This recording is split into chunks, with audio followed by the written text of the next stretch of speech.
आखिरी पत्र। लुढ़कती पहाड़ियों और घने जंगलों के बीच बसे एक विचित्र गांव में अलारा नाम की एक युवती रहती थी। वह अपने दिन गांव के डाकघर में काम करते हुए बिताती थी। दूर दूर से लोगों से आने वाले खुशी, दुख और प्यार के संदेश वाले पत्रों और पार्सल को छांटती थी। अपनी नौकरी के बावजूद अलारा के पास खुद को लिखने के लिए कोई नहीं था, क्योंकि उसका परिवार चला गया था और दोस्त भी कम थे।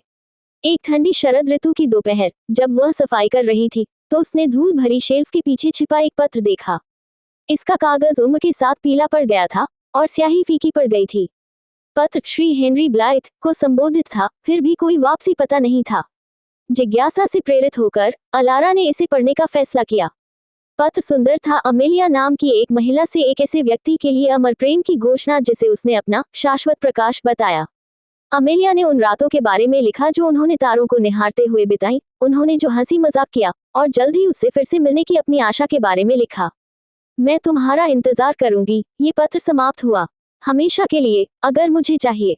अलारा मंत्रमुग्ध हो गई। हेनरी ब्लाइथ कौन था, और यह पत्र उसके पास कभी क्यों नहीं पहुंचा? रहस्य को उजागर करने के लिए दृढ़ संकल्पित, उसने गांव में चारों ओर पूछताछ शुरू कर दी। अधिकांश लोगों ने अपना सिर हिलाया, लेकिन अंत में एक बुजुर्ग व्यक्ति ने याद किया कि हेनरी ब्लाइथ एक बार पहाड़ी पर एक झोपड़ी में अकेले और एकांत में रहते थे, जब तक कि वे वर्षों पहले नहीं मर गए। अलारा का दिल टूट गया। ये सुंदर पत्र, एक तरफा प्यार का प्रतीक, हेनरी तक कभी नहीं पहुंचा था। उस रात वह पत्र को झोपड़ी में ले गई, जो अब परित्यक्त थी और लताओं से ढकी हुई थी। वह ठंडी चिमनी के पास बैठी और जोर से पत्र पढ़ा। उम्मीद है कि किसी तरह हेनरी सुन लेगा।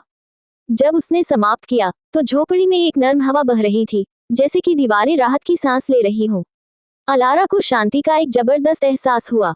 पत्र आखिरकार अपने गंतव्य तक पहुंच गया था, आत्मा में नहीं तो जीवन में। अगली सुबह अलारा ने खुद को अपने दरवाजे पर एक अप्रत्याशित पत्र के साथ पाया। कोई नाम नहीं था, बस एक सरल संदेश था। धन्यवाद अलारा, जो खो गया था उसे वापस लाने के लिए। वह मुस्कुराई, ये जानते हुए कि कुछ प्रेम कहानियां समय के साथ भी कभी खत्म नहीं होती।